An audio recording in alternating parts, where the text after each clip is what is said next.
மங்கள செவ்வாயில் அதிர்ஷ்ட வேலோடு என் பிள்ளையை தேடி நான் வந்து இருக்கின்றேன். நீ கேட்டதுதான் இப்பொழுது உன்னிடம் வந்து சேரப்போகிறது. விலையீது நினைத்து வருத்தப்பட்டாய். யார் தருவார் யார் தருவார் என்று யோசித்தாய். இந்த வேலவனே வேலோடு உன்னை நோக்கி வந்து உன் கைகளில் நான் ஒப்படைக்கத்தான் போகிறேன். காலடியில் ஒப்படைத்து விட்டேனே, இனி என்ன இருக்கப் போகிறது என்றுதானே நீ யோசிக்கின்றாய். யோசிக்காதே. உன் வாழ்க்கையில் என்ன நடக்கின்றது என்று நான் கண்கொண்டு பார்த்து கொண்டு இருக்கும்போது அமைதியாக இரு. சற்றும் பதற்றப்படாதே. நிதானம் கொள். பொறுமையோடு உன் வேலைகளை செய். விலகியது விட்டுவிட்டு போனது அப்படியே சென்று விடுமோ என்று நினைத்து நினைத்து உன் மனம் இங்கு பதற்றமடைந்து கொண்டு இருக்கின்றது. உன் மனம் பதற்றத்திற்கெல்லாம் நான் விடை கொடுக்கத்தானே இருந்து கொண்டு இருக்கின்றேன். என்னை தியானிக்கும் நீ ஒவ்வொரு நிமிடமும் உன் வாழ்க்கையை முழுமையாக்கத்தான் போகிறேன். என் பிள்ளையே, அனுதினமும் இந்த முருகனை நம்பி மட்டும் வழிபட்டு கொண்டு இருக்கின்றாய். ஒவ்வொரு வேளையிலும் உனக்கான வெற்றியை பெறுவதற்கு மட்டும் அவ்வளவு முயற்சிகளை எடுத்துக்கொண்டு இருக்கின்றாய்.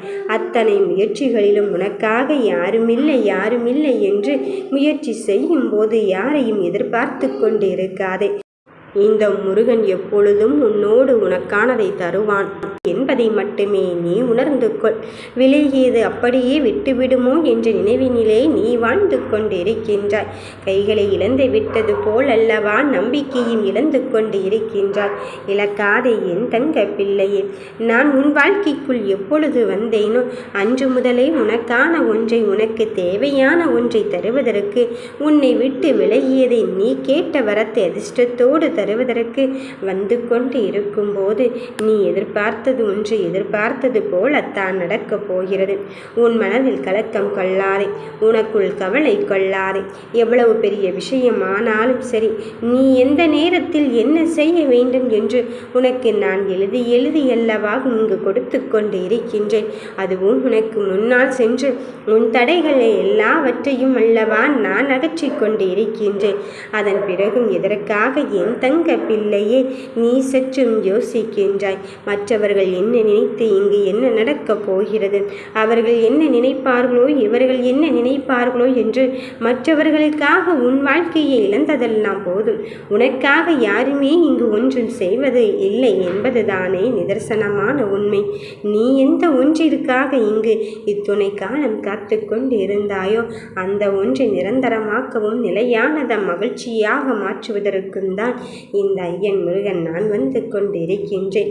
ஒவ்வொரு நொடியும் படிகளை ஏறும்போது அவ்வளவு அலைச்சலோடும் அவ்வளவு கஷ்டத்தோடும் இருந்து கொண்டு இருக்கின்றேன் என்று நீ ஓடி ஓடி ஓய்ந்தே விட்டாய். இனி என்ன இருக்கிறது என் வாழ்க்கையில் என்று சொல்கின்ற அளவுக்கு நீ உன் வாழ்க்கையை பற்றி கவலைப்பட்டு கொண்டு வெறும் சலிப்போடு இருந்து கொண்டு இருக்கின்றாய். முதலில் அந்த சலிப்பை எல்லாம் தூக்கி தூர எறிந்துவிட்டு உன் வாழ்க்கையில் வைராக்கியத்தோடு செயல்படு.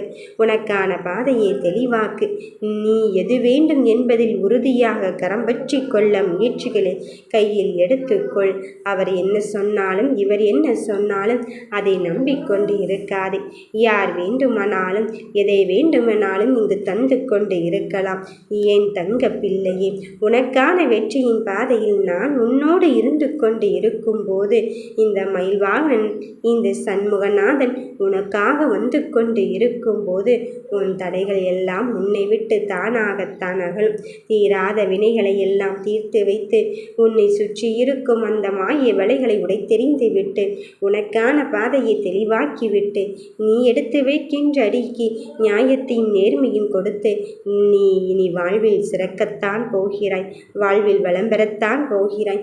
மிக பெரும் வெற்றியை நான் உனக்கு கொடுக்கத்தான் போகிறேன் என்பதில் உறுதியாகவும் தெளிவாகவும் இருக்கத்தான் போகிறேன். என் தங்க பிள்ளையே, எதை ஒன்றுக்காக எத்தனை விஷயத்திற்காகவும் நீ காத்து கொண்டிருந்தாய். ஆனால் காத்திருந்த தருணம் அப்படியே போய்விடுமோ என்று எண்ணிக்கொண்டு இருக்காதே. இதோ உனக்கான நல்ல நேரத்தை உருவாக்கிவிட்டு உன் கெட்ட நேரத்தை முடித்து கொடுத்து விட்டுத்தான் இப்பொழுது உன் பக்கம் நான் வந்து இருக்கின்றேன். சற்றும் தாமதம் பண்ணி கொண்டு இருக்காதே. உன் மனதில் உள்ள கவலைகள் நான் அறிந்தது தானே. மீண்டும் மீண்டும் புலம்பிக் கொண்டே நீயே அங்கு குழப்பத்திற்கு ஆளாகி கொண்டு இருக்காதே. அந்த குழப்பத்தை எல்லாம் தாண்டி உன்னை ஜெயிக்க வைப்பதும் இந்த முருகனாக இருக்க போகும்போது என் பிள்ளையே யாரும் இல்லை என்று யோசிக்கின்றாய். யார் இருந்தாலும் இல்லாவிட்டாலும் உனக்கு எத்துணை செயல் நடத்தினாலும் அந்த செயலில் வெற்றி கிடைப்பதற்கு அந்த செயலில் உனக்கான தருணத்தை நிலைத்து நிற்பதற்காக நீ எடுத்துக்கொண்ட வைராக்கியத்தில் ஜெயிக்க வைப்பதற்காக உனக்கு நான் வெற்றி மேல் வெற்றி தரும் யோக வாய்ப்பினை தரத்தான் போகிறேன்.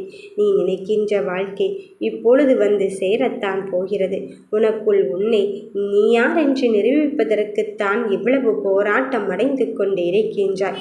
இப்பொழுது என்ன நினைக்கின்றாய் தெரியுமா? என்னருகில் இருப்பவர்கள் எல்லோரும் முன்பெல்லாம் நான் அழைக்காமலே பேசிக்கொண்டிருந்தார்கள். முன்பெல்லாம் நான் என்ன சொன்னாலும் இங்கு ஆமாம் ஆமாம் என்று சொல்லிக் கொண்டிருந்தார்கள். ஆனால் இப்போதெல்லாம் யாருமே அதை கண்டு கொள்ளவில்லையே, இப்போதெல்லாம் யாருமே அதை பற்றி நினைக்கவில்லையே என்று நினைத்து கொண்டு இருக்கின்றாய். நன்றி மறந்தவர்களை எண்ணி நீ ஏன் கண்கலங்கிக் கொண்டு இருக்கின்றாய் என்று தான் யோசிக்கின்றேன். என் பிள்ளையே, அவர்கள் அப்படியே இருந்துவிட்டு போகட்டும். உன் வாழ்க்கையில் நீ எடுத்துக்கொண்ட முயற்சியில் இருந்து பின்வாங்காமல் இருப்பதற்காக நான் உன் கூடவே பயணிக்கும் போது யார் உன் கூட இருந்தாலும் இல்லாவிட்டாலும் நீ அதை பற்றி எல்லாம் கண்கலங்கவும் தேவையில்லை, கவலைப்படவும் தேவையில்லை. விலகியதை தேடித்தந்து உனக்கான சந்தோஷத்தை மகிழ்ச்சியாக்க இந்த முருகன் நான் வந்து போது நீ எதை நினைத்தும் இங்கு வருத்தப்பட தேவையில்லை. எல்லாம் முடிந்து விட்டது என்று யாரோ சொன்ன ஒற்றை வார்த்தைகளை கையில் ஏந்தி கொண்டு நீ என்னென்னமோ சொல்லி கொண்டும் செய்து கொண்டும் இருக்கின்றாய். அத்தனை விஷயத்திலும் உனக்கு நான் நல்லதை செய்வதற்கும் நல்லதை சொல்வதற்கும் தான் இங்கு வந்து கொண்டு இருக்கின்றேன். என் பிள்ளையே, உனக்கு எதை கொடுத்தாலும் சரி அதை தரமான ஒன்றாகவும் நிரந்தரமான ஒன்றாகவும் தருவதற்குத்தானே இந்த அப்பன் முருகன் பாடுபட்டு கொண்டு இருக்கின்றேன். உன் விதியும் கர்ம வினையும் நினைத்து நீயே அழுது கொண்டு இருக்காதே. அந்த அழுகை என்பது என் மனதையும் வருத்தத்திற்கு உள்ளாகி கொண்டுதான் இருக்கின்றது. எத்தனையோ சோகங்களை நீ கடந்து வந்து விட்டாய். அந்த சோதனைகளின் வடிவத்தில் நான் உனக்கு வெற்றியை மட்டும்தான் இனி தரப்போகிறேன். ஏனென்றால் என்ன நடந்தாலும் சரி உனக்கு நல்லதை செய்ய இந்த அப்பன் முருகன் காத்து கொண்டு இருக்கின்றேன் என்பதை உணர்ந்து கொள் என்று தானே சொல்கிறேன். நிலையில்லா சில விஷயத்திற்காக நீ விடாப்பிடியாக இருக்கும்போதுதான் என் பிள்ளைகள் எவ்வளவு சொல்லியும் இதை கேட்காமல் இருந்து கொண்டு இருக்கின்றார்களே என்ற மன வருத்தமும் வலியும் இருந்து கொண்டு இருக்கின்றது. அந்த வருத்தத்தையும் வலியையும் தாண்டி இனி என் பிள்ளைகளை கரம் பற்றியதுதான். யாருக்காகவோ காத்திருந்து உன் காலம் முடிந்தாச்சே என்று யோசிக்காதே. இனி இந்த அப்பனின் வருகை உன் வாழ்க்கையின் மகிழ்ச்சி துள்ளி குதிக்கத்தான் போகிறாய். எந்த ஒன்று உன் கைகளில் வந்து கரம் பற்ற வேண்டும் என்று நினைத்தாயோ அதை கரம் பற்ற போகிறாய். உறவாக இருந்தாலும் சரி, பொருளாக இருந்தாலும் சரி, யாம் இருக்க பயமே.